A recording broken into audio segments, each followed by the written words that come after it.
दोस्तों आज हम एक्सप्लेन करने वाले हैं हाल ही में आई सीरीज खौफ के सारे एपिसोड्स को, जिसकी डिमांड आप लोगों ने की थी, इसलिए वीडियो को भी लाइक कर दीजिए। हम चलिए कहानी शुरू करते हैं। तो एपिसोड 1 की शुरुआत में हम अनु नाम की लड़की को देखते हैं जो अपने हॉस्टल में आ रही होती है। तभी उसे पीछे से कोई रेड लाइट मारता है और अनु डर के मारे अंदर भाग जाती है। फिर हम अनु की फ्रेंड्स को देखते हैं जो हॉस्टल में ही रहती थी। इन 5 लड़कियों का ग्रुप था और उनके नाम थे लाना, कोमल, निकी और रीमा। यहाँ रीमा प्रेग्नेंट होती है जो अपने पति से दूर इस हॉस्टल में रह रही थी।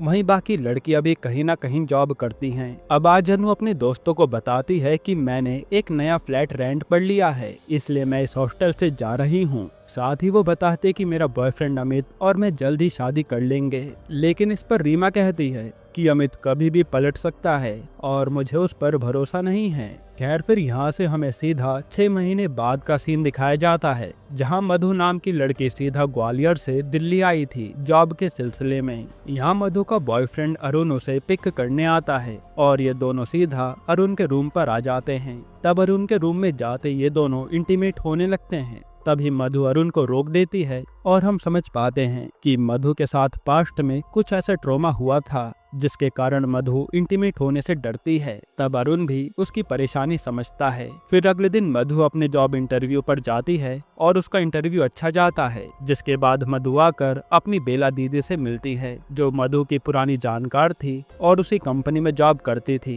जिसमें मधु इंटरव्यू देने आई थी। यहाँ बेला मधु से पूछती है कि तुम्हारा इंटरव्यू कैसा गया, जिस पर मधु कहते कि ठीक ही था, पता नहीं जॉब मिलेगी भी या नहीं। लेकिन बेला कहते कि एचआर मेरा फ्रेंड है, तुम्हें आराम से जॉब मिल जाएगी। यहाँ बातों के दौरान ही मधु बेला से रूम के बारे में पूछती है ताकि वो अपना अलग रह सके। तो बेला उसे एक हॉस्टल के बारे में बताती है जहाँ कई जॉब करने वाली लड़कियां पहले से रह रही थी। तभी वहाँ बेला का फियांसे नकुल आता है और मधु नकुल को देखकर कुछ सोचने लगती है, जैसे उसने पहले भी नकुल को देखा हो। खैर अब यहाँ से मधु अपने लिए हॉस्टल देखने जाती है और यह वही हॉस्टल था जहाँ अनु और उसके ग्रुप की लड़कियां रहती थी। फिर वार्डन ग्रेसी मधु को एक रूम दिखाती है 333, क्योंकि वही रूम फिलहाल के लिए खाली था।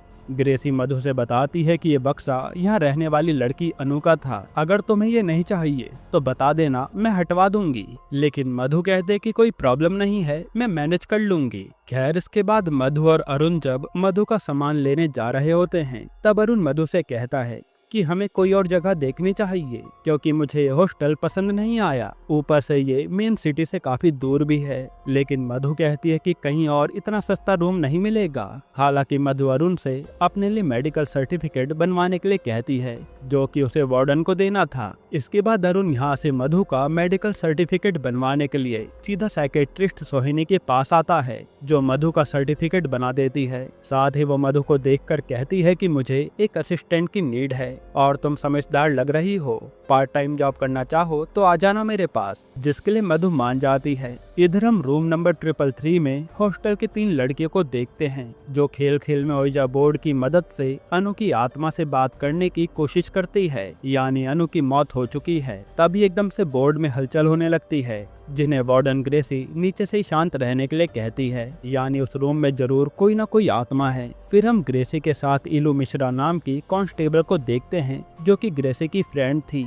यहाँ इनकी बातों से हमें पता चलता है कि अनु की फ्रेंड्स किसी भी लड़की को रूम नंबर 333 में रहने नहीं देती। उन्हें लगता है कि उस रूम में किसी की आत्मा है। हालांकि अनु की मौत तो एक रोड एक्सीडेंट में हुई थी, इसलिए ग्रेसी को इस बात पर जरा भी भरोसा नहीं है कि आत्मा वगैरह होती है। फिर यहाँ ग्रेसी इलू से पूछती है कि तेरा बेटा जीवा मिला या नहीं, जिस पर इलू बताते हैं कि पता नहीं वो 6 महीने से कहाँ गायब है। उसका दोस्त बब्बन तो यही है पर जीवा का कुछ भी पता नहीं चला। ये कहते हुए इलू रोने लगती है। अब अगले दिन ग्रेसी उन 4 लड़कियों से आकर कहती है कि एक नई लड़की आज 333 रूम में रहने आ रही है। अगर तुमने उसे भी यहाँ से भगाने की कोशिश की तो मुझसे बुरा कोई नहीं होगा। साथ ही ग्रेसी कहते कि तुम लोग भी कब से इसी हॉस्टल में रह रही हो, ऐसा करो तुम लोग यहाँ से निकल जाओ। पर ये लड़कियां कहती हैं कि हम चाहकर भी इस हॉस्टल से नहीं निकल सकते। खैर फिर थोड़ी देर में मधु अपना सामान लेकर हॉस्टल में आ जाती है। इधर इलू जाकर बब्बन से मिलती है जिसे पुलिस ने किसी इलीगल काम में पकड़ा था। इलू बब्बन से अपने बेटे जीवा के बारे में पूछती है,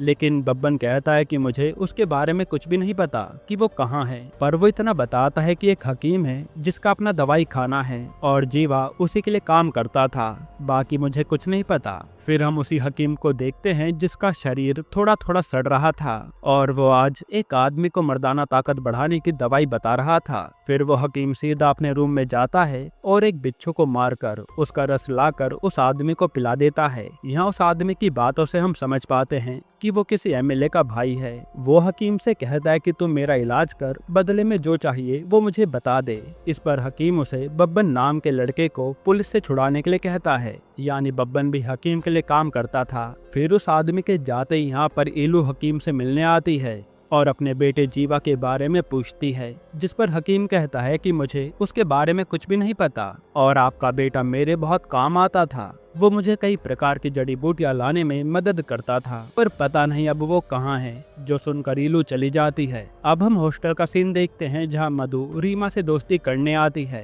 तो रीमा और लाना उसे वार्निंग देते हैं कि उस रूम में रहकर तुम बड़ी गलती कर रही हो, जितना जल्दी हो सके उसे खाली कर दो।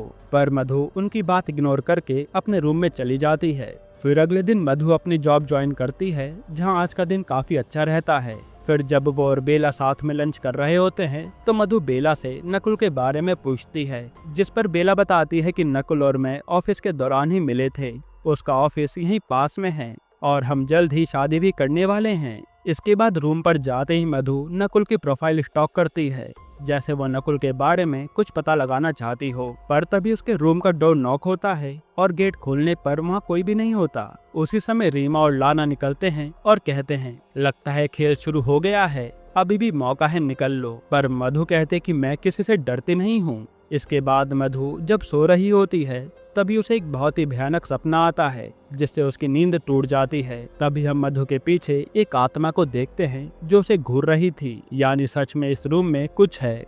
यहीं पर एपिसोड 1 खत्म होता है। एपिसोड 2 की शुरुआत में हम 1 साल पहले का सीन देखते हैं, जहां मधु के कॉलेज की फेयरवेल पार्टी चल रही थी। वहीं उससे मिलने अरुण आता है, जो कि हर महीने दिल्ली से ग्वालियर सिर्फ मधु से मिलने आता था। फिर ये दोनों एक कोने में जाकर किस वगैरह करने लगते हैं, पर उसी समय 3 लोग मास्क में आते हैं और अरुण को खूब मारते हैं। फिर ये तीनों मधु के साथ दुष्कर्म करते हैं और मधु बस चिल्लाती रह जाती है। अब सीन प्रेजेंट में आता है, जहां मधु नकुल के ऑफिस में आती है और एक एम्प्लॉय से नकुल की इन्फॉर्मेशन लेने लगती है कि वो पहले ग्वालियर में कहाँ रहता था। तभी वो एम्प्लॉय नकुल को आवाज लगाती है और नकुल को देखते ही मधु वहाँ से भाग निकलती है। खैर अब हम लाना को देखते हैं, जो चुपचाप एप्पल खा रही थी और उसके गले पर एक रस्सी का निशान था, जैसे किसी ने उसका गला दबाया हो। इसके बाद यहाँ ईलू आकर ग्रेसी से मिलती है और ये लोग उसी रूम की बातें करने लगते हैं कि पता नहीं लड़कियां उस कमरे में इतना जाने से डरती क्यों हैं, बल्कि वहाँ तो कुछ है भी नहीं। लेकिन ईलू कहती है कि एक हकीम को मैं जानती हूँ, सुनने में आया है कि वो काली शक्तियों से भी निपट लेता है, ऐसा कर तू उसे बुला ले।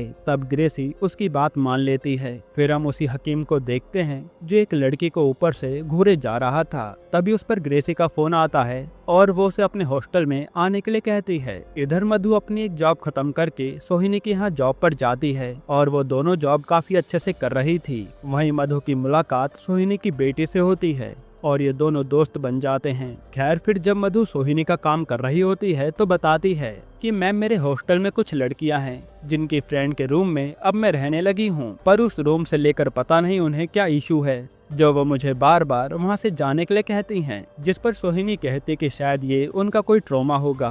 इधर हकीम आकर ग्रेसी से मिलता है और ग्रेसी उसे वही रूम दिखाती है। जहाँ जाते ही हकीम कहता है कि यहाँ कुछ तो है जो मैं महसूस कर पा रहा हूँ। फिर वो उन चारों लड़कियों से कहता है कि आप इस हॉस्टल से चाहकर भी बाहर नहीं जा पाती ना, जिस पर वो कहती है हाँ, लेकिन ग्रेसी को उसकी बातों पर यकीन नहीं होता, इसलिए वो हकीम को यहाँ से जाने के लिए कहती है।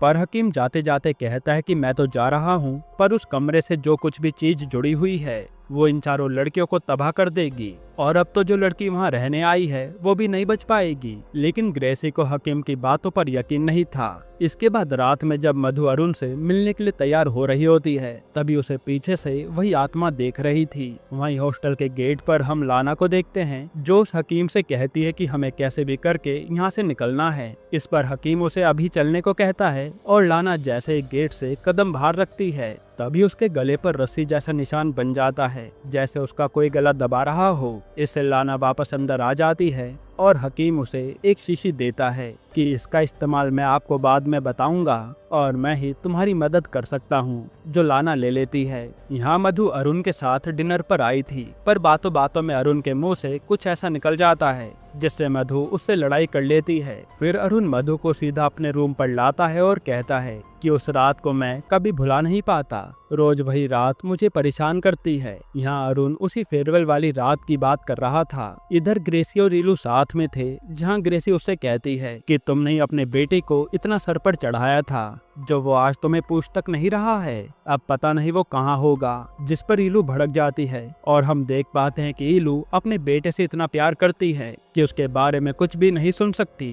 तभी किचन में ग्रेसी कुछ चींटियों को लाइन से कहीं जाते हुए देखती है और उस जगह को खोलने पर उसे वहाँ एक बॉक्स और कांच की बर्नी मिलती है जिसमें एक बिच्छू था। ये देखकर ईलू के होश उड़ जाते हैं कि ये मेरा बेटा कर क्या रहा था। इधर हकीम एक बच्चे के जरिए उसी लड़की को अपने पास बुलाता है जिस पर वो 2 दिन से नजर रख रहा था और उस लड़की के आते ही वो उस पर हमला कर देता है। यानी हकीम कुछ बहुत ही खतरनाक एक्सपेरिमेंट कर रहा है। इसके बाद हम मधु को देखते हैं, जो आज अपने ट्रॉमा के बारे में आकर सोहिनी को बताती है कि उस रात से मैं कभी चैन से नहीं सो पाती और मुझे स्लीपिंग पिल्स लेनी पड़ती है। साथ ही वो बताती है कि उन तीनों लड़कों में से एक तो मुझे जानता था, वो बार बार मेरा नाम ले रहा था, पर मेरे अंदर हिम्मत नहीं हुई कि मैं बाद में पुलिस को इसके बारे में बता सकूं, क्योंकि मेरी फैमिली बहुत ही स्ट्रिक्ट है। मेरे घर वाले मेरा घर से निकलना ही बंद करवा देते अगर वो ये बात जान जाते। फिर यहाँ सोहिनी से अपना मन हल्का करने के बाद मधु सीधा नकुल के घर जाती है,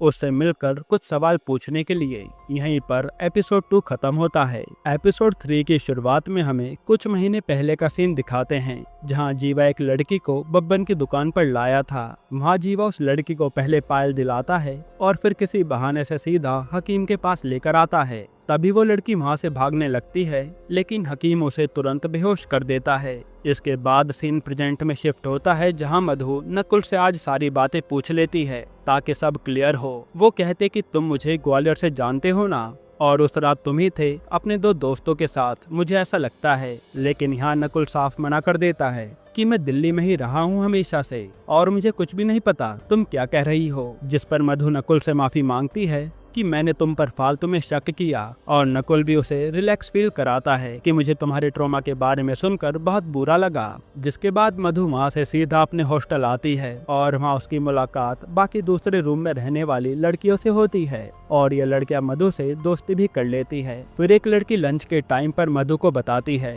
कि तुम जिस रूम में रहती हो वहाँ पहले अनु रहती थी, जिसकी वही चारों लड़कियां फ्रेंड थी, पर अनु तो रोड एक्सीडेंट में मारी गई। जिसके बाद ये लोग रूम को लेकर अजीबोगरीब बातें करने लगी। इधर ईलू हकीम से पूछताछ करने सीधा उसके पास आती है, तो वो किसी औरत का इलाज कर रहा था। वहीं बब्बन भी हकीम के साथ था। फिर औरत के जाते ही ईलू हकीम से कुछ सवाल करती है, पर हकीम कुछ ज्यादा जवाब नहीं देता। तभी वहाँ से निकलते ईलू उसी औरत से मिलती है जिसका हकीम इलाज कर रहा था, और उसके हाथ पर उसे एक काटने का निशान दिखता है। पूछने पर वो औरत बताती है कि हकीम यहाँ से मेरा खून निकालता है टेस्ट करने के लिए, जिसकी ईलू फोटो ले लेती है। इसके बाद ईलू को उसके सीनियर बुलाते हैं और ईलू उनसे कहती है कि मैं जीवा को ढूंढ रही हूँ, जल्दी वो मिल जाएगा। फिर ईलू अपने सर से कहती है कि सर, कुछ समय पहले सीरियल किलिंग का केस आया था ना, जिसमें सारी विक्टिम फीमेल थी और उनकी बॉडी से सारा ब्लड सुखा दिया गया था। अगर आप चाहें तो मैं उस पर काम करना चाहती हूँ, क्योंकि केस तो अभी भी पेंडिंग है। तब उसके सर ईलू को परमिशन दे देते हैं।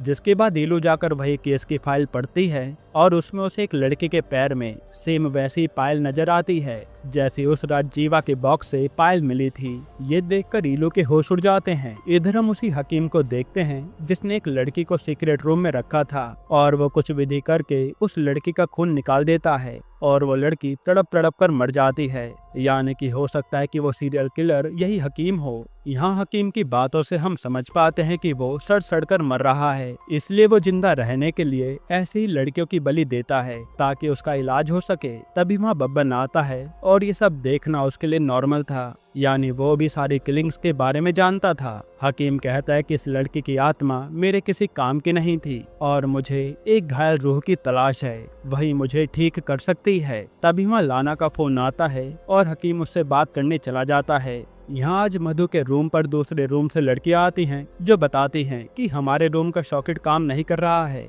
इसलिए यहीं ग्राइंड कर लें क्या। तब वो यहाँ कुछ आइटम ग्राइंड करने लगती है और लड़की जैसे ही उसे खाली करने जाती है तभी वो ग्राइंडर अपने आप ऑन हो जाता है और उस लड़की की उंगली उसी में पिस जाती है, जो कि देखने में काफी भयानक सीन था। ये देखकर तो मधु के भी होश उड़ जाते हैं। फिर मधु माँ की किसी तरह से सफाई करती है और फिर आज की रात बिताती है। फिर मधु जाकर सबसे पहले अपना हेयर स्टाइल चेंज कराती है, जो कि सोहिनी की बेटी ने ही उसे एडवाइस दी थी ताकि उसे अच्छा फील हो सके।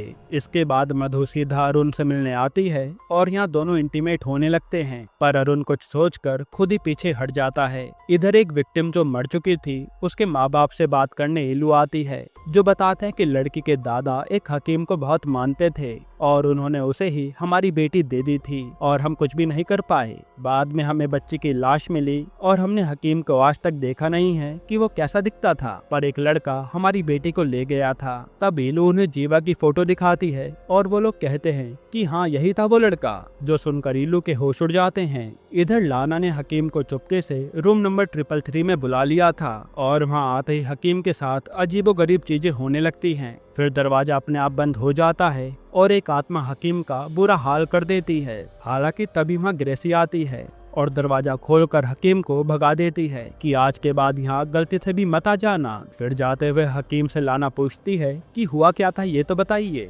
लेकिन हकीम कहता है कि हमें उसी लड़की को एक मीडियम बनाना होगा जो उस रूम में रहती है। हकीम कहता है कि जो शीशी मैंने तुम्हें दी थी ना, उसकी दवाई मिलाकर उस लड़की को पिलाओ, फिर उस लड़की को मैं खुद ही हैंडल कर लूंगा। अब जब मधु अपने रूम में आती है तभी वहाँ रीमा और कोमल आते हैं और अब वो उससे दोस्तों की तरह बातें कर रहे थे, जो बात मधु को अजीब लगती है, पर वो उनसे बातें करने लगती है। तभी कोमल रीमा और मधु को चाय देती है जो मधु पी लेती है। हालांकि यहाँ हम समझ पाते हैं कि इन्होंने मधु को वही शीशी वाली दवा पिलाने के लिए उससे दोस्ती की थी ताकि हकीम उनकी मदद कर सके।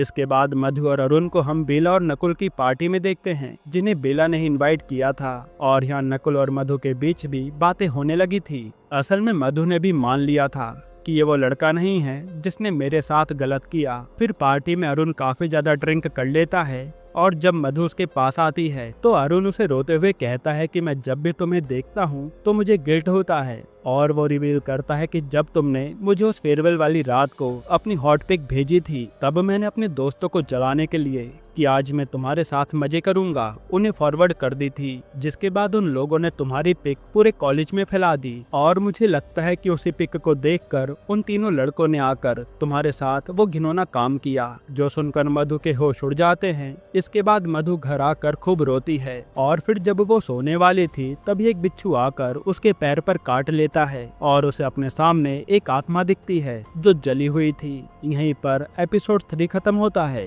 एपिसोड 4 की शुरुआत में हमें कुछ महीने पहले का सीन दिखाते हैं जहां जीवा हकीम के साथ ही काम कर रहा था और वो देखता है कि हकीम ने कैसे एक लड़की की बलि दी है और लड़कियां प्रोवाइड कराने का काम जीवा और बब्बन का ही था। यहाँ जीवा हकीम से पूछता है कि क्या तुम मुझे लड़कियों को वश में करना सिखाओगे, मुझे भी ये कला सीखनी है, जिसके लिए हकीम मान जाता है। फिर जब जीवा घर आता है तो ईलू उसका इंतजार कर रही थी और वो जीवा से काफी प्यार से बात करती है, लेकिन जीवा अपनी माँ से काफी रूडली बात करता है और हमें पता चलता है कि जीवा का बाप उसे और उसकी माँ को मारता था, इसलिए इलू ने उसे छोड़ दिया था। वहीं एक बार जीवा ने गुस्से में एक लड़की की आंख फोड़ दी थी, इसलिए इलू ने उसे कुछ समय के लिए जेल में डलवा दिया था। इसलिए आज तक जीवा अपनी माँ से नफरत करता है। पर इलू बताते हैं कि उस समय लड़की का बाप तुझे मारने के लिए ढूंढ रहा था और तुझे जिंदा रखने के लिए ही तुझे जेल में डलवाना पड़ा, और जीवा उसकी बात नहीं सुनता। अब सीन प्रेजेंट में आता है जहां हम देखते हैं कि मधु के पैर पर गहरा घाव हो गया है। तभी वहाँ रीमा और कोमल आते हैं और उसे चाय पीने को देते हैं। असल में किसी न किसी बहाने से ये लोग मधु को वो दवाई पिलाई जा रहे थे। इसके बाद मधु से मिलने अरुण आता है और मधु से बात भी नहीं करती। इधर हॉस्टल में निक्की की मॉम और बहन आते हैं उसे ले जाने के लिए, क्योंकि निक्की थी तो अमीर घर से, लेकिन वो हॉस्टल से निकलने का नाम नहीं ले रही थी। फिर जब ये लोग निक्की को जबरदस्ती यहाँ से ले जाने लगती हैं, तभी गेट पार करते ही निक्की के नाक और मुंह से खून बहने लगता है और निक्की वापस हॉस्टल में आ जाती है, जो देखकर साफ था कि इन लड़कियों को यहाँ से वो आत्मा जाने देना नहीं चाहती। इधर जॉब पर मधु सोहिनी की बिल्ली को खाने के लिए देती है, लेकिन आज वह बिल्ली मधु से डर रही थी। तभी मधु को पता नहीं क्या होता है और वो गुस्से में बिल्ली को ही मारने वाली होती है, पर सोहिनी की बेटी आकर उसे रोक देती है और मधु नॉर्मल हो जाती है। यहाँ इलू आकर बब्बन से मिलती है और कहती है कि ये पायल उस लड़की के पास से मिली है जो तेरी दुकान पर मौजूद है और अब तुझे कोई बचा नहीं पाएगा। जिस पर बब्बन भी गुस्से में कहता है कि जीवा नहीं, उस लड़की की लाश फेंकने से पहले वो पायल निकाली थी। और ये सुनकर इलू कहते कि तुझे तो मैं जेल पहुंचाऊंगी, लेकिन बब्बन कहता कि मैं जेल गया तो जीवा का नाम भी ले लूंगा। तब इलू समझ जाते कि हकीम ने ही उस लड़की को मारा होगा और जीवा और बब्बन उसी से मिले हैं। यहाँ हकीम लाना को फोन करके पूछता है कि वो दवाई इस लड़की को पिलाई या नहीं, तो लाना कहती है हाँ। फिर हकीम मधु से मिलने ही निकल जाता है। इधर मधु तैयार होकर सीधा नकुल की पार्टी में आती है जहाँ उसने ही उसे बुलाया था। तभी बेला वहाँ मधु को देखकर गुस्सा हो जाती है, क्योंकि ये क्लोज फ्रेंड्स की पार्टी थी जहाँ मधु आ गई। फिर वहाँ जब मधु और नकुल अकेले में बात कर रहे होते हैं, तभी एकदम से मधु नकुल को किस कर लेती है। एक तरह से शायद मधु का अपने आप से कंट्रोल खो रहा था। फिर मधु एकदम से ऑकवर्ड होकर जाने लगती है और वहीं नकुल का फ्रेंड आता है, जिसे देखकर मधु शॉक्ड हो जाती है, क्योंकि यहाँ उसे कंफर्म हो गया था कि शायद उस रात ये लड़का भी था जिसने मधु के साथ गलत किया था। इधर हम उसी एमएलए के भाई को देखते हैं जो हकीम से कह रहा था कि तेरी दवाई मेरे किसी काम नहीं आई, अब मैं तुझे बताऊंगा कि मैं कौन हूँ। ये सुनते ही हकीम एमएलए के भाई को गुस्से में मार डालता है। वहीं मधु जब सोने के लिए पिल्स खा रही होती है, तभी उसे वही आत्मा दिखती है, जिससे उसकी हालत खराब हो जाती है। तभी उसकी आवाजें सुनकर बाकी लड़कियां आती हैं और निक्की कहती है कि अगर तुम्हें यहाँ नहीं रुकना तो अपने शहर वापस चली जाओ, क्योंकि ये कमरा रहने लायक नहीं है। पर मधु कहती है कि मैं ग्वालियर वापस नहीं जा सकती और वहाँ जो कुछ भी हुआ वो सब इन्हें बता देती है। तभी रीमा मधु को सूप पीने के लिए देती है और उसमें भी इन्होंने वही हकीम की दवा मिलाई हुई थी। फिर जब मधु सोने लगती है, तभी उसे गेट नॉक होने की आवाज आती है और सारी लड़कियां वहीं इकट्ठी हो जाती है। उसी समय मधु को एकदम से वही साया दिखता है और मधु दूर जाकर गिरती है। तब ये सब दूर खड़ा वही हकीम देख रहा था और वो कहता है कि मैं अब इस लड़की को कैद करके अपनी ताकत बढ़ाने के लिए इस्तेमाल करूंगा, जिससे मेरी बीमारी ठीक हो जाएगी। यहीं पर एपिसोड 4 खत्म होता है। तो एपिसोड 5 की शुरुआत में हम 6 महीने पहले का सीन देखते हैं, जहां लाना जब अपनी जॉब पर जा रही होती है, तभी एकदम से अनु में किसी की आत्मा आती है और वो लाना पर हमला कर देती है। यह सीन कट होता है और हमें 6 महीने बाद का सीन दिखाया जाता है, जहां ग्रेसी मधु के रूम का दरवाजा खोलती है और मधु भी पोसेस लग रही थी। इसके बाद हम सोहिनी को देखते हैं, जिसे मधु की कंडीशन के बारे में पता चला था, तो वो उसे अपने साथ ले जाने आई थी। वहीं ग्रेसी सोहिनी से कहती है कि ऊपर 4 लड़कियां भी रहती हैं, वो कभी हॉस्टल छोड़कर नहीं जाती, पता नहीं क्या चक्कर है। इसके बाद सोहिनी मधु को अपने साथ ले जा लेती है। फिर लाना के पास हकीम आता है, तो लाना उसे बताती है कि वो लड़की तो यहाँ से चली गई है, अब आपका काम कैसे होगा। इस पर हकीम कहता है कि आधा काम हो चुका है और बाकी जब वो लड़की वापस आएगी तो उसे दवाई पिला देना, मैं सब देख लूंगा। जिस पर लाना मान जाती है। साथ ही हकीम उससे आत्मा के बारे में पूछता है कि बताओ मुझे किसकी आत्मा है उस कमरे में। तब लाना उसे एक नाम बताती है जो हमें आगे पता चलेगा, यानी कि लाना सब कुछ जानती है। इधर आज मधु का सोहिनी काफी अच्छे से ख्याल रखती है और उसके जख्मों की मरहम पट्टी भी करती है। फिर सोहिनी अपने रूम में जाकर कुछ सोचती है और सीधा ग्रेसी को कॉल करके कहती है कि मैं उन बाकी लड़कियों की मदद करना चाहती हूँ, शायद उन्हें किसी बात का ट्रॉमा है जो मैं दूर कर रहूंगी। अब रात को जब सोहिनी की बेटी सो रही होती है, तभी उसे ठक ठक की आवाज आती है और जैसे वो नीचे जाकर देखती है तो मधु काफी डरावनी हालत में नीचे घूम रही थी, जिससे सोहिनी की बेटी डर जाती है और तुरंत अपने रूम में भाग जाती है। फिर अगली सुबह जैसे सोहिनी की बेटी जागती है तो देखती है कि मधु एकदम ठीक है और काफी अच्छे से बात भी कर रही है, जिससे सोहिनी की बेटी को कुछ भी समझ नहीं आता। इधर हॉस्टल में सोहिनी आज उन चारों लड़कियों की पूरी स्टोरी सुनती है कि वो कहां से आई हैं और क्या जॉब करती हैं, ताकि वो उसके ट्रॉमा के बारे में जान पाए। इसके बाद सोहिनी इन सबसे पूछती है कि आप लोग हॉस्टल से बाहर क्यों नहीं निकलती, जिसका इनके पास कोई जवाब नहीं था। पर हमें पास्ट का सीन दिखाते हैं कि जब रीमा हॉस्टल से बाहर जाने की कोशिश करती है तभी उसके पेट में भयानक दर्द होता है और वो आगे नहीं बढ़ पाती। खैर अब प्रेजेंट में इन सबसे बातें करने के बाद सोहिनी चारों को उसके साथ हॉस्टल के गेट से बाहर चलने को कहती है और जैसे सबसे पहले कोमल आगे बढ़ती है उसके तुरंत गाल पर नाखून के निशान बन जाते हैं और वो तुरंत अंदर चली जाती है, जो देखकर सोहिनी भी हैरान थी। पर वो तो भूत प्रेत में नहीं मानती थी, उसे अभी भी लग रहा था कि इन लड़कियों में किसी बात का ट्रॉमा है, इसलिए वो अपने आप को हार्म पहुंचा रही हैं। हॉस्टल से निकलते ही इधर मधु आकर अरुण से मिलती है और आज ब्रेकअप के लिए कहती है, जिस पर अरुण कहता है कि मैं तुम्हारे बिना रह नहीं पाऊंगा। ये कहते ही वो मधु को किस करने लगता है और आज ये दोनों इंटीमेट हो जाते हैं। यहाँ ईलू आकर उसी हकीम से मिलती है और कहती है कि तेरे पास एक लड़की आई थी जिसकी बाद में लाश मिली, यानी तूने ही उसका खून किया होगा। अब ये बता तूने कितनी लड़कियों को मारा है, जिस पर हकीम उल्टा ईलू से जीवा के बारे में पूछने लगता है और कहता है कि तेरा बेटा भी मुझसे यही सारी विद्या सीखता था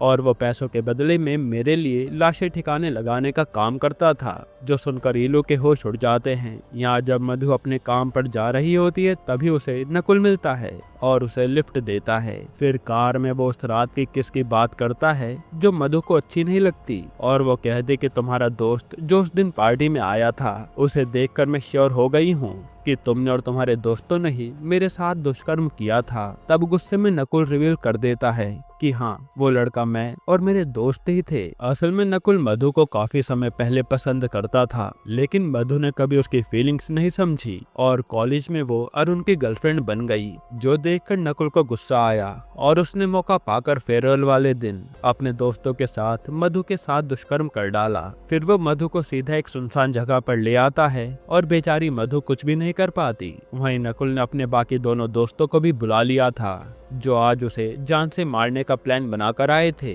तभी एकदम से वहाँ तेज हवाएं चलने लगती है और मधु गायब हो जाती है। इसके बाद जब ये लोग अलग अलग मधु को ढूंढने लगते हैं तभी मधु में एकदम से वो आत्मा हावी हो जाती है और वो नकुल के दोनों दोस्तों को बड़ी बेरहमी से मार डालती है। पर नकुल मधु की आवाज सुनकर ही वहाँ से भाग निकलता है। इधर थाने में ईलू को उसके बॉस बुलाते हैं और बताते हैं कि हमें आपके बेटे जीवा के बारे में पता चल गया है। उसकी लाश तालाब में पाई गई है जो पूरी जली हुई थी। जब उस एरिया में लाश को ले जाने कोई नहीं आया तो उन लोगों ने उसे जला दिया और अब जाकर हमें ये रिपोर्ट मिली है और ये जीवा ही है। जो देखकर ईलू खूब रोती है और सोचती है कि पता नहीं मेरे बच्चे को किसने मार डाला जो 6 महीने से गायब था। यहीं पर एपिसोड 5 खत्म होता है। एपिसोड 6 की शुरुआत में लाना और बाकी लड़कियां एक साथ होती हैं। तभी उन्हें एक आवाज आती है और जैसे वो दरवाजा खोलकर देखते हैं तो उन्हें मधु दिखती है, जो काफी डरावनी लग रही थी। फिर मधु जैसे उनके पास भाग कर आती है तब ये लोग दरवाजा बंद कर देते हैं। हालांकि इन सब की हालत काफी ज्यादा खराब हो गई थी। इधर ग्रेसी ईलू को संभालने उसके घर आई थी, जहां ईलू कहती है कि मेरे बेटे को जिसने भी मारा है मैं उसे छोड़ूंगी नहीं। फिर ईलू कहते कि जीवा को मैंने आखिरी बार 31 दिसंबर को ही देखा था, उसी के बाद से वो गायब है, पक्का उसी रात उसके साथ कुछ हुआ होगा। तभी इस पर ग्रेसी कहती है कि गलती तो तुम्हारी भी है, तुमने जीवा को सर पर चढ़ा रखा था जब वह बिना बताए निकल गया और आज तुम्हारा ये हाल हो रखा है। ये सुनते ईलू ग्रेसी पर कुछ फेंक कर मारती है और गुस्से में ग्रेसी वहां से चली जाती है। अब अगली सुबह मधु को होश आता है तो उसके साथ कल क्या हुआ उसे ज्यादा कुछ भी याद नहीं था। फिर वो सीधा अरुण को बुलाती है और बातों के दौरान उसे याद आता है कि शायद कल रात उसने उन तीनों लड़कों को मार डाला जिन्होंने उसके साथ दुष्कर्म किया था। ये बात वो अरुण को भी बताती है, जो सुनकर उसके होश उड़ जाते हैं। साथ ही वो बताते हैं कि वो लड़का नकुल ही था, जिस पर अरुण कहता है कि नकुल तो जिंदा है, क्योंकि कल शाम से जब तुम गायब थी तो मैंने बेला को कॉल किया था, तब वो फोन नकुल ने उठाया, यानी वो जिंदा है। फिर जब मधु रूम में जा रही होती है तभी उसे रीमा मिलती है और उसकी हालत के बारे में पूछने लगती है कि ये सब निशान कैसे हैं, जिस पर मधु बताते कि मुझे कुछ भी समझ नहीं आ रहा कि मेरे साथ ही अजीबोगरीब क्या हो रहा है। तब रीमा कहती है कि मैं एक आदमी को जानती हूँ, वो तुम्हारी मदद कर देगा, इसलिए तुम उसके पास चली जाना, जिसके लिए मधु मान जाती है। इधर ईलू अपने बेटे के केस पर काम करने आई थी। तभी उसे एक एमएलए के भाई के बारे में पता चलता है जो कई दिनों से गायब है। तभी ईलू को याद आता है कि इसे तो मैंने हकीम के पास देखा था। यहाँ सोहिनी ने निक्की की फैमिली को बुला लिया था और उसने एक बड़े डॉक्टर से भी बात कर ली थी जो निक्की के ब्रेन की कंडीशन ठीक कर सकती है। बस उसे कैसे भी करके हॉस्टल से बाहर निकालना था। तब सोहिनी निक्की को बेहोश करके उसकी फैमिली के साथ हॉस्पिटल लेकर जाती है और निक्की को इस बार कुछ भी नहीं होता। यहाँ मधु रीमा के बताए एड्रेस पर उस हकीम से मिलने आ जाती है, जहाँ हकीम उसकी प्रॉब्लम के बारे में पूछता है और तुरंत मधु को बेहोश कर देता है। इसके बाद वो मधु की बलि देने के लिए उसे सीक्रेट रूम में लेकर आता है और तंत्र विद्या के जरिए उसकी बलि देने वाला होता है। तभी हम देखते हैं कि ईलू एमएलए के भाई को ढूंढने के लिए हकीम के घर में आ गई है और वो हर जगह हकीम को ढूंढ रही है, जिसकी आवाज सुनकर हकीम बिल्कुल शांत हो जाता है। फिर जब पुलिस को वहाँ कुछ भी नहीं मिलता तो वो लोग जाने लगते हैं। वहीं मधु होश में आ जाती है और चिल्लाने लगती है, जिसकी आवाज के पीछे जाने पर ईलू को एक खुफिया दरवाजा मिलता है और नीचे जाकर ईलू देखती है कि हकीम आज एक और बलि देने को तैयार था। तभी ईलू सारे पुलिस वालों को बुलाती है कि हकीम मिल गया है और वह मधु को वहां से जाने देती है। तभी हकीम ईलू से कहता है कि अगर तुम्हें अपने बेटे जीवा से मिलना है तो तुम्हें मेरे पास आना होगा। ये कहकर वो दूसरे रास्ते से बाहर की तरफ भाग जाता है और ईलू तो बस जीवा के बारे में ही सोचती रह जाती है कि इसे जीवा का सच कैसे पता कि वो मर गया है। इधर निक्की का ये लोग सारे टेस्ट कर रहे होते हैं ताकि उसके ब्रेन में क्या प्रॉब्लम है पता चल सके, लेकिन तभी मशीन अपने आप खराब हो जाती है और निक्की की उसी में तड़प तड़प कर मौत हो जाती है, जो देखकर तो सोहिनी के भी होश उड़ गए थे। फिर जब ये खबर लाना और उसके दोस्तों को पता चलती है तो वो खूब रोती हैं और उन्हें समझ आ गया था कि यहाँ से बाहर गए तो मौत पक्की है। इधर हम मधु को देखते हैं जिसे पुलिस वालों ने हॉस्पिटल में एडमिट कराया था। तभी वहाँ अरुण आता है और बताता है कि न्यूज़ पर उसी कांड की खबरें चल रही हैं जहाँ 2 लाशें पाई गई हैं, यानी तुमने सच में कल 2 लड़कों को मार डाला और मैं उस नकुल को छोड़ूंगा नहीं। जिस पर मधु कहती है कि अभी हम कुछ भी नहीं करेंगे, बाद में देखते हैं। तभी वहाँ बेला मधु से मिलने आती है और जब अरुण नीचे सिगरेट पीने जाता है तो नकुल भी वहाँ आ जाता है, जिसे देखते ही अरुण को गुस्सा आता है और वो नकुल को मारने लगता है कि तूने ही मधु के साथ वो सब किया था ना। जिस पर नकुल भी उसे मारता है और कहता कि जा पुलिस को बता दे सब, और मैं भी बता दूंगा कि कैसे मधु ने मेरे दोस्तों को कल रात मार डाला। जो सुनकर अरुण चुप हो जाता है और तभी बेला आती है जो कहती है कि मधु और अरुण को हम उनके रूम तक छोड़ देते हैं। फिर वो दोनों को मधु के रूम तक छोड़ते हैं और मधु जाते जाते बेला से बताती है कि उस रात तुम्हारा नकुल ही था, ये बात कंफर्म है। जो सुनकर बेला उसकी बातों पर ध्यान नहीं देती। इधर सोहिनी ग्रेसी से बात करती है कि मुझे बाकी उन 3 लड़कियों से मिलना है सच जानने के लिए, पर ग्रेसी कहती है कि जब से निक्की मरी है उसकी फैमिली मेरे हॉस्टल पर गुस्सा है और मेरे पास हॉस्टल बंद करने का नोटिस भी आ गया है, मैं अब कुछ भी नहीं कर सकती। इधर ईलू को उसका साथी कांस्टेबल जीवा की लास्ट लोकेशन बताता है जो कि ग्रेसी के हॉस्टल की थी। ये देख कर ईलू के होश उड़ जाते हैं। वहीं ग्रेसी आज आकर लाना और बाकी लड़कियों से कहती है कि अब यहाँ से जाना तो है ही, इससे पहले मुझे सच जानना है कि तुम लोग यहाँ से जाती क्यों नहीं हो। यहीं पर एपिसोड 6 खत्म होता है। एपिसोड 7 की शुरुआत में हमें 6 महीने पहले का सीन दिखाते हैं जहाँ जीवा हॉस्टल में पेंट का काम कर रहा था, जो ग्रेसी ने उसे कहा था और उसके बदले में वो उसे पैसे देने वाली थी। तभी हम अनु और उसकी गैंग को देखते हैं जो आकर बचे कुचे पेंट से डिजाइन बनाने लगती हैं। उसी समय जीवा की चोट लग जाती है और अनु उसकी मरहम पट्टी करती है। हालांकि जब जीवा वहां से जाने लगता है तो उसकी जेब से एक लाइट गिरती है और ये देखकर ये लोग समझ जाते हैं कि हॉस्टल के गेट पर जीवा ही था जो उन पर रोज लाइट मारा करता था। इसलिए वो गुस्से में जीवा को चाटा मार कर भगा देती हैं कि लड़कियां छेड़ते हुए शर्म नहीं आती। फिर हमें पता चलता है कि अनु हॉस्टल छोड़कर फ्लैट पर जा रही है रहने के लिए और कल न्यू ईयर है, इसलिए वो अपनी दोस्तों से कहती है कि तुम भी फ्लैट पर चलो, वहीं पार्टी करेंगे, फिर तुम वहां से वापस आ जाना। जिसके बाद ये लोग फ्लैट पर जाकर पार्टी करने लगती हैं। वहीं लाना और कोमल पार्टी के लिए खाने का सामान लेने जाती हैं तो वहाँ उन्हें कुछ लड़के छेड़ने लगते हैं। पर ये दोनों चुपचाप अनु के फ्लैट पर आ जाती हैं। यहाँ रीमा देखते है कि अनु का बॉयफ्रेंड अमित उसी के सामने वाले फ्लैट में रहता है और पता चलता है कि अमित के चक्कर में अनु यहाँ रहने आई थी, वो भी अमित को बिना बताए। जिस पर रीमा कहती है कि मुझे अमित सही लड़का नहीं लगता। खैर तभी वहाँ लाना और कोमल खाने का सामान ले आती हैं और ये लोग पार्टी करने लगते हैं। पर उसी वक्त दरवाजे पर कोई आता है और ये कोई और नहीं बल्कि वही लड़के थे जो लाना और कोमल को छेड़ रहे थे। यहाँ इन लड़कों के साथ इस फ्लैट के ओनर का बेटा भी था जो लड़कियों से जिद करने लगता है कि हमें भी अपनी पार्टी में शामिल कर लो ना। लेकिन लाना मना करती है और गुस्से में वो लड़का कहता है कि अच्छा ये बता छोटी वाली लड़की का रेट क्या है, जो सुनकर सब चौंक जाते हैं कि ये कैसी बात कर रहा है। तब वो लड़का रिवील करता है कि ये छोटी लड़की यानी कोमल एक प्रोस्टिट्यूट है, जो जानकर सारी लड़कियों के होश उड़ जाते हैं और यहाँ लाना के लड़कों से बहस हो जाती है। तब वह मकान मालिक आता है और लड़का अपने डैड से बता देता है कि ये सारी लड़कियां ही धंधा करती हैं, जिसके बाद वो आदमी इन्हें अपने रूम से निकाल देता है। फिर ये सारी लड़कियां वापस अपने हॉस्टल पर चली जाती हैं। वहीं अनु यहाँ अमित के साथ न्यू ईयर मनाने के लिए रुकी हुई थी। तभी अनु अमित को मिलने के लिए बुलाती है और अमित को भी सोसाइटी में हुए पंगे के बारे में पता चल गया था, इसलिए वह अनु को ही डांटने लगता है कि तुमने मेरे घर के पास फ्लैट क्यों लिया, मैं समाज में ऐसे तुम्हारे साथ खुलकर नहीं रह सकता। तभी अनु अमित के हाथ में रिंग देखती है और उसे सब कुछ समझ आ जाता है। असल में आज अमित ने किसी और के साथ एंगेजमेंट कर ली थी और अमित कहता है कि मैं आगे तुम्हारे साथ नहीं रह पाऊंगा। ये सुनकर अनु का दिल टूट जाता है। फिर जब अनु वापस हॉस्टल में आ रही होती है तभी पीछे से उस पर कोई बार बार रेड लाइट मार रहा था और ये कोई और नहीं बल्कि जीवा ही था, जिसने काफी ज्यादा ड्रिंक कर रखी थी और वो बस पंगे लेने आया था।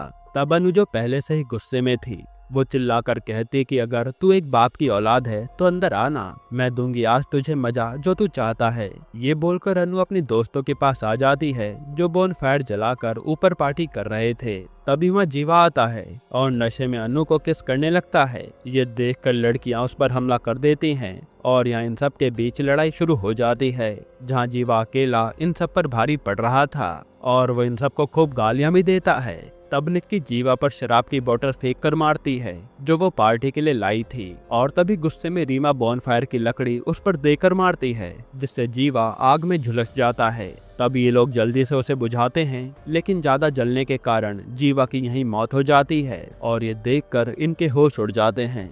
उसी समय वो देखते हैं कि इलू और ग्रेसी पार्टी खत्म करने के बाद हॉस्टल में आ रहे हैं। तब ये लोग जल्दी से जीवा की लाश को 333 रूम में ले जाते हैं और ग्रेसी और इलू ऊपर आकर देखने लगते हैं कि कौन कौन सी लड़कियां पार्टी कर रही हैं। यहाँ ये लड़कियां जीवा की लाश को वहीं रखे बक्से में डाल देती हैं और पता चलता है कि जीवा तो जिंदा है, लेकिन अब सच सामने आया तो ये लोग फंस जाएंगी, इसलिए वो ऐसे ही उसे उसमें बंद कर देती हैं और जीवा वहीं दम तोड़ देता है। वहीं ग्रेसी और इलो पूरा हॉस्टल घूमने के बाद वहां से ग्रेसी के रूम में चली जाती हैं, जिसके बाद हम देखते हैं कि ये लड़कियां जीवा की लाश को लेकर नदी में फेंक देती हैं। यानी ये जली हुई आत्मा जीवा की ही है जो अपना बदला लेने आई है। अब प्रेजेंट में इलू सीधा हकीम से मिलने आती है और कहते कि मुझे मेरे बच्चे से बात करनी है। यहीं पर एपिसोड 7 खत्म होता है। एपिसोड 8 की शुरुआत में हमें पास्ट का सीन दिखाते हैं जब जीवा की मौत के बाद अनु हॉस्टल छोड़कर कहीं जा रही थी। तभी उसे ग्रेसी ही छोड़ने जाती है, लेकिन थोड़ी दूर आते ही अनु को एकदम से जीवा दिखता है और वो कार से उतरकर भागने लगती है। तभी एक ट्रक उसे उड़ा देता है और उसकी मौत हो जाती है। अब सीन प्रेजेंट में आता है जहां मधु अब अरुण के साथ थी। तभी मधु एकदम से उठकर कहीं जाने लगती है, जिसे अरुण रोकने की कोशिश करता है कि इतनी रात में कहां जा रही हो, लेकिन मधु उल्टा अरुण को ही मार डालती है क्योंकि उसमें तो जीवा की आत्मा आ गई थी। वहीं हम हॉस्टल का सीन देखते हैं जो अब बंद होने वाला था, इसलिए लड़कियों ने हॉस्टल छोड़ दिया था और अब रीमा, लाना और कोमल फैसला करती हैं कि हम भी हॉस्टल छोड़ देंगे, फिर चाहे हमारी जान ही क्यों ना चली जाए। अब जैसे लाना सबसे पहले आगे बढ़ती है तभी रीमा के पेट में दर्द शुरू हो जाता है और उसकी डिलीवरी का टाइम आ गया था, इसलिए वो लोग उसे अंदर लेकर जाते हैं। हालांकि हॉस्टल में अभी भी कुछ लड़कियां थी जो रीमा की मदद करती हैं। फिर थोड़ी देर में वहां मधु पहुंच जाती है जिसमें जीवा की आत्मा थी और वो आते ही सबसे पहले कुछ लड़कियों को मार डालती है। तब गार्ड और ग्रेसी मिलकर मधु को पकड़ते हैं और किसी तरह से उसे बांध देते हैं क्योंकि मधु किसी के भी काबू में नहीं आ रही थी। वहीं लाना पर हकीम का फोन आता है जिसे लाना बताती है कि वो लड़की वापस हॉस्टल में आ गई है। हमें इससे बचा लीजिए। इस पर हकीम कहता है कि जो दवाई मैंने तुम्हें दी थी ना, वो सारी उस लड़की को पिला दो। इससे जीवा लड़की पर पूरा कंट्रोल पा लेगा और मैं आकर उसे अपने साथ ले जा लूंगा, जिससे तुम सबकी जान बच जाएगी। इसके बाद लाना और कोमल डर डर के मधु के पास आते हैं और जबरदस्ती उसे वो दवाई पिलाकर भाग जाते हैं। वहीं ग्रेसी रीमा के लिए एम्बुलेंस बुक करने में बिजी थी, पर कोई भी उसकी मदद के लिए नहीं आ पाता। यहाँ दवाई पीने के बाद तो मधु अपने पास्ट को याद करने लगती है और उसे बार बार जीवा भड़काए जा रहा था। एक तरह से जीवा मधु के ऊपर पूरी तरह से कंट्रोल पाना चाहता था, जो मधु करने ही नहीं दे रही थी। इधर दूसरे रूम में लाना और कोमल मिलकर रीमा की डिलीवरी कर रहे होते हैं, क्योंकि वहाँ कोई हेल्प नहीं आ रही थी। तभी एकदम से वहाँ इलू आती है, जो ग्रेसी पर भड़कने लगती है कि तू जानते थे कि मेरे बेटे के साथ क्या हुआ है, लेकिन तूने मुझे कभी बताया नहीं। जिस पर ग्रेसी कहते कि मुझे भी आज ही सच पता चला है। जिसके बाद ईलू सीधा जीवा से मिलने आती है और उससे बात करने की कोशिश करती है। वहीं ईलू की कार में ही हकीम भी हॉस्टल तक पहुंच गया था और जैसे वो ऊपर चढ़ने लगता है तो ग्रेसी गुस्से में हकीम को ही मारने लगती है कि ये सब तूने ही किया होगा। तब हकीम उल्टा ग्रेसी को मार कर नीचे फेंक देता है और ग्रेसी की मौत हो जाती है। उसी समय रीमा एक बच्ची को जन्म देती है, जिससे लाना और कोमल बहुत खुश हो जाते हैं। तभी हम देखते हैं कि मधु पर जीवा ने पूरी तरह से कंट्रोल पा लिया है और पूरे हॉस्टल पर जीवा का कहर बरस जाता है, जिसके कारण धक्का लगने से इलू एक लकड़ी से टकराती है और वहीं उसकी मौत हो जाती है। फिर एकदम से मधु को होश आता है और यहाँ इलू को मरा देखकर उसे कुछ भी समझ नहीं आता कि ये हुआ क्या। वहीं हम हकीम को देखते हैं, जो काफी बदला बदला लग रहा था और अब वो हॉस्टल के आदमी को जान से मार डालता है। जिसके बाद वो सीधा लाना, रीमा और कोमल पर हमला करने आ जाता है। तब हमें पता चलता है कि असल में अब जीवा की आत्मा हकीम में आ गई है, जो इन तीनों लड़कियों को मारना चाहता है। तब यहाँ लाना और कोमल हकीम का डट के मुकाबला करती हैं, पर जीवा तो इन सब पर भारी पड़ रहा था। पर उसी समय मधु एक कुल्हाड़ी लेकर आती है और आते ही हकीम का गला उड़ा देती है। यानी अब जीवा का किस्सा ही खत्म हो गया, क्योंकि जिस शरीर को उसने पोजेस किया था वो शरीर ही नहीं रहा। ये देखकर सबकी जान में जान आती है। फिर हम अगले दिन का सीन देखते हैं, जहाँ सोहिनी पुलिस को लेकर आई थी और वो पुलिस से कहती है कि ये हकीम ही सीरियल किलर था, जो कई मर्डर कर चुका है, इसलिए इन लड़कियों ने खुद को बचाने के लिए उसे मारा है, जिससे मामला यहीं शांत हो जाता है। इसके बाद हम 1 महीने बाद का सीन देखते हैं, जहाँ कोमल, लाना और रीमा एक साथ कहीं बाहर बैठे थे और वो रीमा की बच्ची संभाल रहे थे। वहीं हम मधु को देखते, जो अरुण के पास बैठी थी और अरुण का इलाज चल रहा था। असल में उस रात अरुण मरा नहीं था और मधु उसके ठीक होने का वेट कर रही है। वहीं हम नकुल को देखते हैं, जिसने अब बेला से शादी कर ली है, पर उसे रिसेप्शन में वहां पुलिस आ जाती है और वो नकुल से पूछने लगती है कि उस रात आप अपने दोस्तों के साथ ही थे ना, जब उनका खून हुआ। तब नकुल कहता है कि मुझे अभी कोई बात नहीं करनी और वो अपने रूम में जाकर काफी टेंशन में लग रहा था, क्योंकि अगर वो पुलिस को सच बताएगा तो उसका नाम सामने आ जाएगा कि वही मधु को लेकर वहां गया था, जहां मधु ने उन सबको मार डाला। अब नकुल यही सब सोच रहा होता है कि तभी उसे मधु डरावनी हालत में दिखती है और वो एकदम से छत से कूदकर अपनी जान दे देता है। यानी मधु का डर अभी भी उसके दिमाग में चल रहा था।